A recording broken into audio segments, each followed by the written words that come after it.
Yingakho namuhla ngithi angifike ngiyimpunga yesintu ngizonitshela ababukeli ukuthi ukuphakama nokuvuleka kwenhlanhla yakho kuncike ethongweni. Ukuze inhlanhla yakho ivuleke, thola izinto ezizohlanza wena nesimo sethongo lakhe likwembethe. Ukhumbule ukuthi wena umsamo wakini. Uma uzothola izinto ezinyakazisa ethongweni, unyakazisa umsamo uqobo lwawo. Kodwa uma uzothola into ozoyiphatha ezohlala lapha kube ukuthi uyakuyona ngoba naku ufuna ukuvuleleka amathuba, okwazi ukuthi leyo nto ithongo lakho lizovele liqhele. Uma like laqhela ithongo lakho lizokubuka nje uyisebenzise. Kothi kusuka iphelelwe isikhathi kanti okwethonga kuphelelwa isikhathi. Asingakhathali bafowethu nodadewethu ukunakekela umsamo wethu. Asisakwazi ukukhuluma nogogo,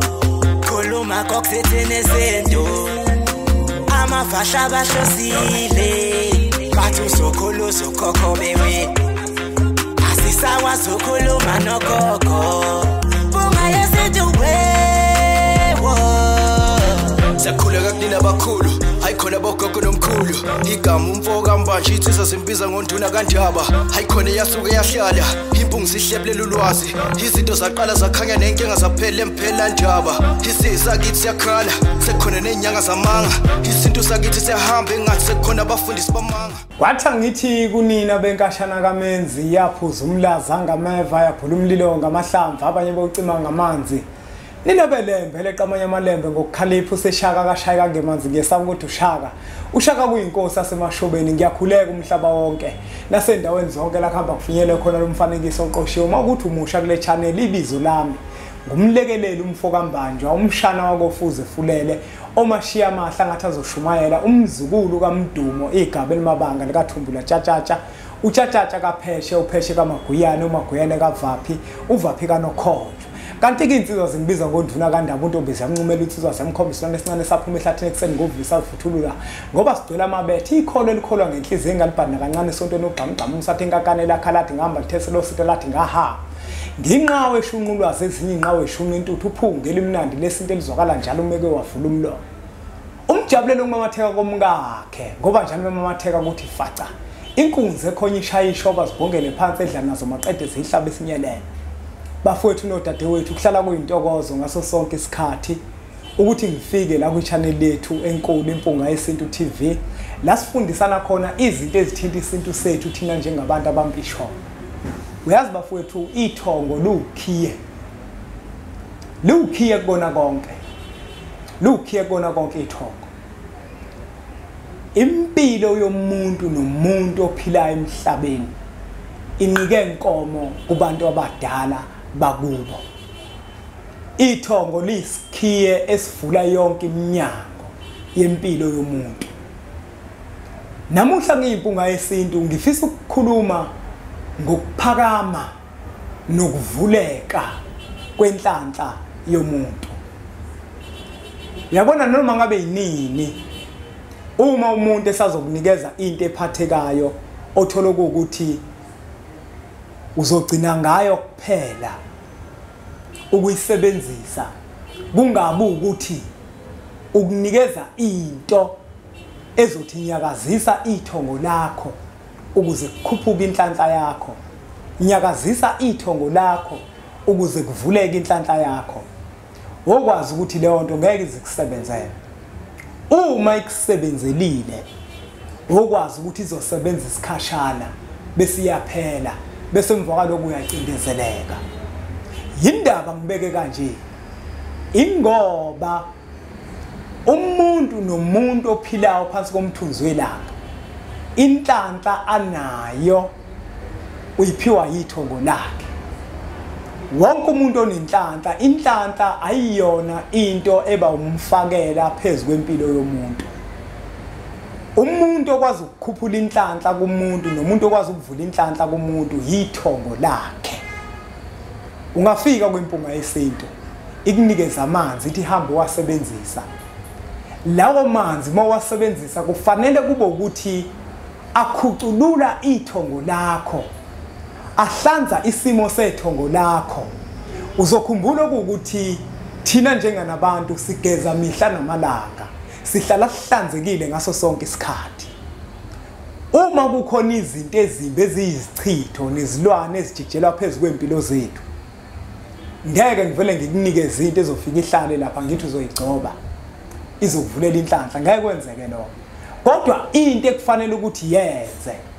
kumele ukuthi lo mzimba othunyelwe ngezilwane wafaka izichitho nako konke thola izinto ozozisebenzisa kuqala ukuhlanza isimo sethongo lakho elikwembethe bese uyacela kubantu abadala bakini ukuthi izinhlanhla abathi mabekudala bakudalela zona bese bakunikeze zona akubona bonke abantu abadaliwe ukuthi bayoba inkanku edla amacimbi kwandulelisa ukuthi wonke umuntu uyoba imillionaire akubona bonke kungenzeka umuntu afunena umuntu ozomphakamisela isimo senhlanhla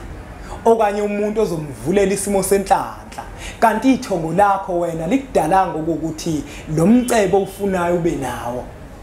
akubona bonke abantu ithongo elobanikeza umcebo kodwa ithongo uthola ukuthi lokwazi ukwenza ukuthi impilo yakho ikwazi ukuthi ihambe kahle kodwa wena mawuzofuna ukuthi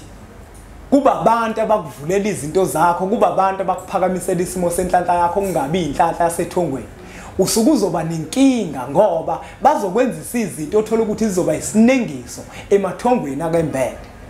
ukuphakama kwenhlanhla yomuntu nokuvuleka kwenhlanhla yomuntu kuncike ethongweni ingakho noma uzithola izinto ekuthiwa ezokuphakamisa inhlanhla kodwa kube yizinto ezizokwazi ukuthi abantu abadala bakwembethe zibahlambulule bese bona abantu abadala bakwazi ukukunikeza lenhlanhla bona abakudalela yona nabakufumbathisa yona ngenkathi zabo ayikho bafowethu into eyoba umlingo ngale kokuthi sinyakazise ithongo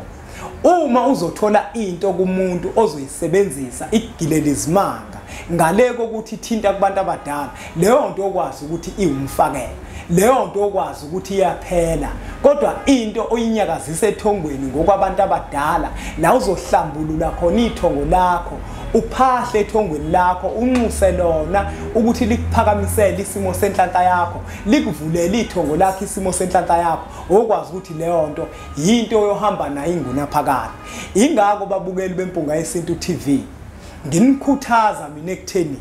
uma kunezinto ezihlanza isimo sethongo lakho mubuze umuntu okunikeza into ethile othi lento izokuvulela isimo senhlanhla ukuthi izohlanza yini isimo sethongo lami elingembethe ngoba ithongo lakhe likwembethe ilona eliphethe zonke izinto zakho ilona eliphethe okhiye benhlanhla zakho ungavumeli umuntu akunikeze into ozohamba nayo uyoguqa kuyona ukhulume kuyona akunikeze igule elithile elinento ethile phakathi uhambe oguqa kulona uthembele kulona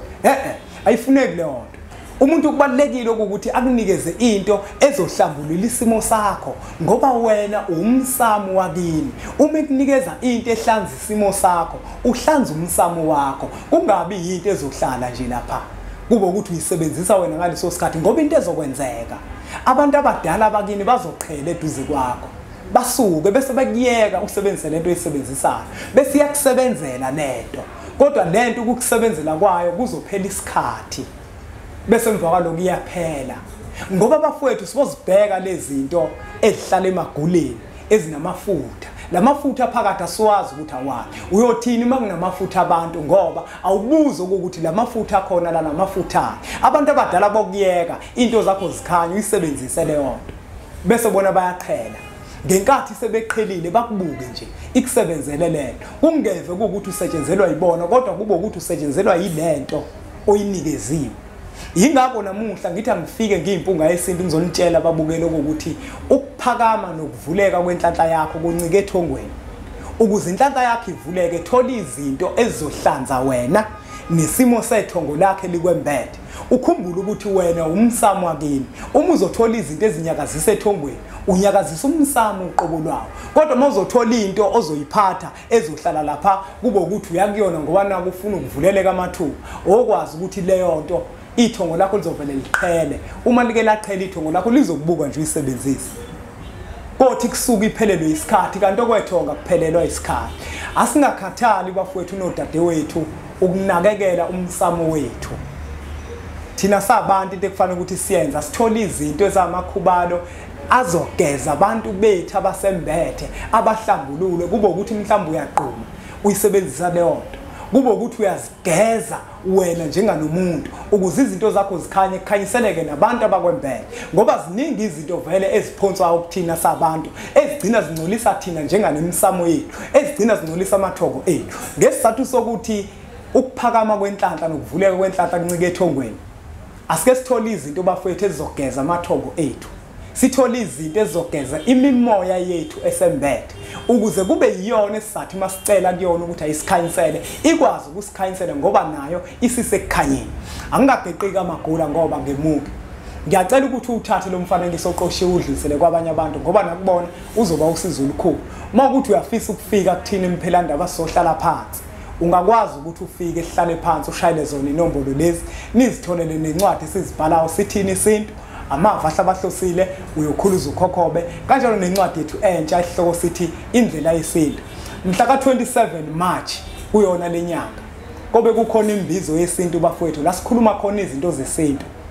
ngiyacela ukuthi abantu bafike bafowethu ngobuningi benu izobe ikhona la eThekwini sisazoyikhipha iposter kanye nendawo sizokuqinisekisa konke nje bafowethu kusasa sizowenza umfanekiso oqoshiwe la sobe sichaza khona ngayo imbizo yethu yesintu ngiyacela ukuthi bonke abantu baphelele bese phela nisiphathele o100 bokusilekelela nje ukuthi sikwazi ukukhokhela indawo nako konke esobe sikudinga ngosuku lwembizo isifundo sethu ke sanamuhla besithi ukuphakama kwenhlanhla yakho nokuvuleka kwenhlanhla yakho kuncike kakhulu ethongweni ubothi mawufuna ukuphakamisa inhlanhla yakho wofuna usizo kumelaphi wendabuko oluzokwenza ukuthi ithonge likuwena